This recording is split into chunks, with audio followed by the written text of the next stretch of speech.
In April of 2025, Pope Francis died, better known as the Argentine Pope. After the 9 days of official mourning, the extensive ritual began through which his successor would be chosen. This task was entrusted to a conclave that brought together 133 cardinals from 70 countries from all continents.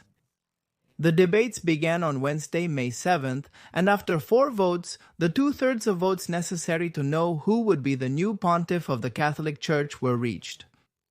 After the expected white smoke occurred, the whole world held its breath. But let's not get ahead of ourselves. Who is the new pope? What is known about him and his scandals in Peru? What ideology does he pursue? What were his first words in his new and important role? To answer these and other questions, we will focus on May 8th of 2025, the day the 267th Pope was elected. In the depths of South Chicago, where the streets resonated with the echo of diverse cultures. He was born on September 14th, 1955, Robert Francis Prevost Martinez, son of Luis Marios Prevost, of French-Italian descent, and Mildred Martinez, of Spanish roots. His home blended diverse traditions and spirituality. From an early age, Robert witnessed living faith. Priests visited his home, attracted by the hospitality and devotion of his family. This environment sowed in him the seed of a vocation that would lead him down an unexpected path. It was no surprise to his environment that on September 1st of 1977, the young man entered the novitiate of the Order of St. Augustine in the province of Our Lady of Good Counsel. In St. Louis, Robert showed commitment and was ready to leave a mark on the path he had chosen. Discipline was his banner, and he was always ready to listen to the advice of his superiors. At the same time, he did not neglect his academic training, obtaining a degree in mathematics from Villanova University. He later earned a master's in divinity at the Catholic Theological Union in Chicago and a doctorate in canon law at the Pontifical University of St. Thomas Aquinas in Rome. In 1982, he was ordained a priest in this same city. Archbishop Jean Jadot was the one who took care of the appointment. There was a strong rumor among the religious of the time that Robert could be of vital importance for the coming years. And as things turned out, we can say they were not wrong. The man was destined to work at the Chulucanas mission in Peru. It was not an easy task, but everyone had faith in him. In 1985, Robert arrived in Peru as a missionary. At that moment began a relationship between him and that country, which would grow much more than anyone could imagine. Robert was not fluent in Spanish and was unfamiliar with the social intricacies of the Andean nation. But he brought with him a certainty that would consume him during the first decades, that his mission was to live the faith among the humblest. His destiny was the territorial prelature of Chulucanas, in the department of Piura, in the north of the country. There, in a land of dust and sun, he worked as a parish vicar and novice trainer. He stayed in simple houses, ate with the peasants, walked among the carob trees, and learned to celebrate Mass in a language that was not his own. Testimonies from those years describe him as someone with a calm demeanor but a firm gaze, close to the young but rigid with dogmas.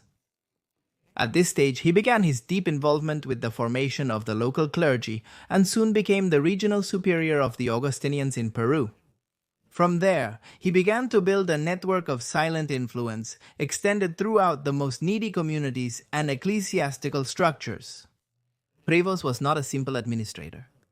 His work included the training and sending of catechists to rural areas without access to Mass, the repair of chapels and community spaces, and the training of young religious people under the Augustinian model. His leadership and will would not go unnoticed, so there would soon be new surprises on the horizon. Later, Robert returned to Rome. He carried with him an experience that not just anyone could have achieved. This gave him authority and made him stand out even more. By that time, he was already considered a polyglot. He spoke English, Spanish, Italian, French, Portuguese, and read Latin and German. Between 1987 and 1988, he promoted the vocational pastoral of the United States and directed missions for the Augustinian province, Mother of Good Counsel in Olympia Fields.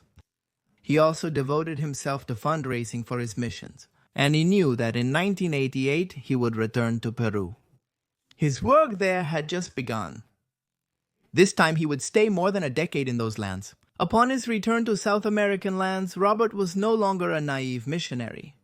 He no longer struggled with Spanish or was amazed by the Piuran heat. By this point, he was a seasoned Augustinian, with his feet firmly planted in the dust of the Chulucana streets and his gaze focused on something bigger than his parish: the structural transformation of the church in Latin America. From that privileged position, he began to shape generations of religious leaders, but he was not satisfied with that.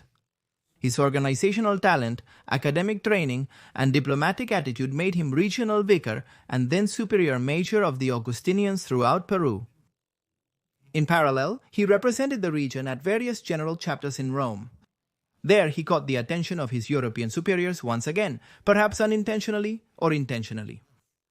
There, moreover, is where the plot that would lead him to the throne of St. Peter began to weave.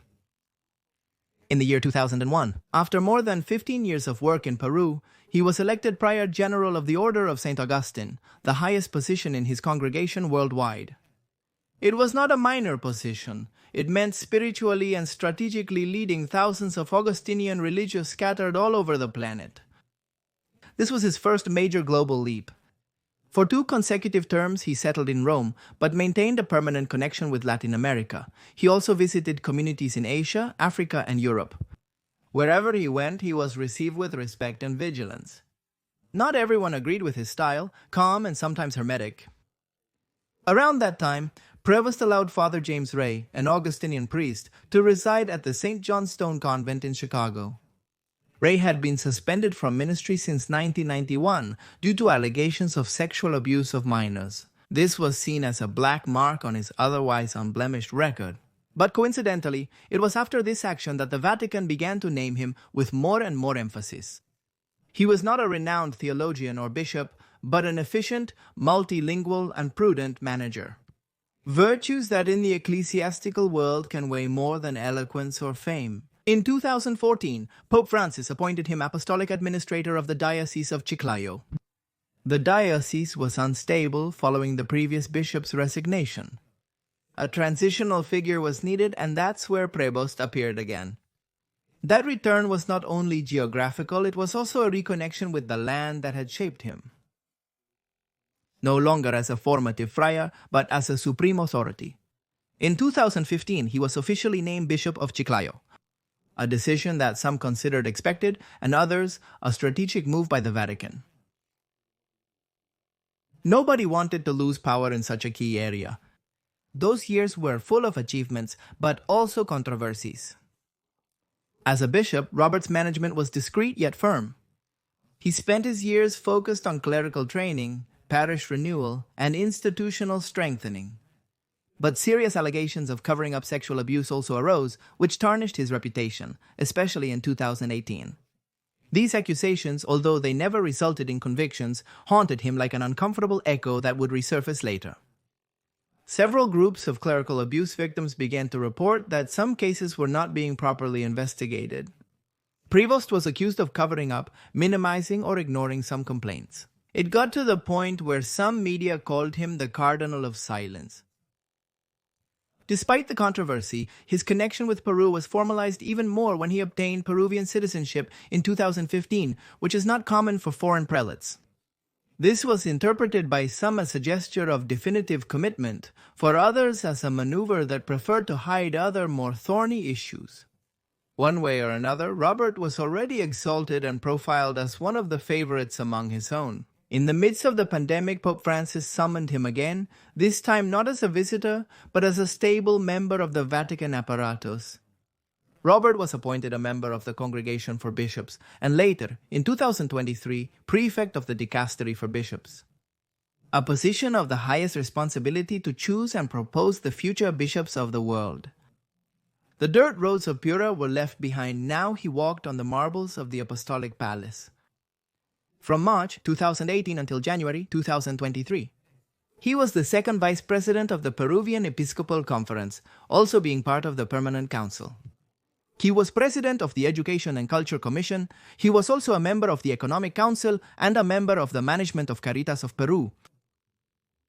On September 30th, 2023, Prevost was created Cardinal by Pope Francis, assigning him the title of Cardinal Deacon of Santa Monica.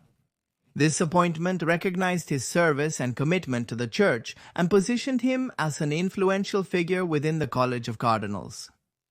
The promotions continued, and in 2025, after Francis' death, his name gained new relevance.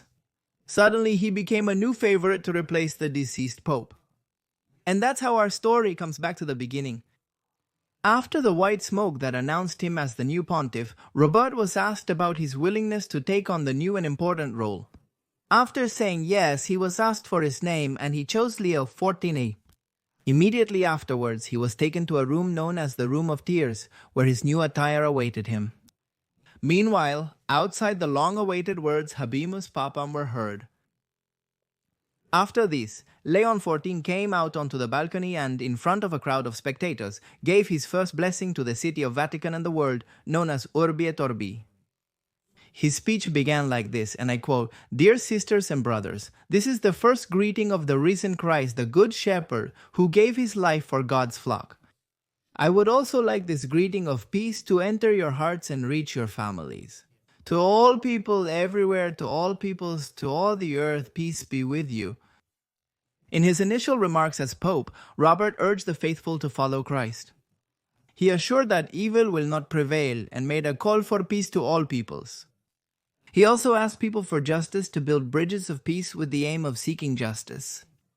The new pontiff did not refrain from giving a greeting in Spanish to his diocese of Peru and affectionately remembered Francisco, whom he thanked for his work.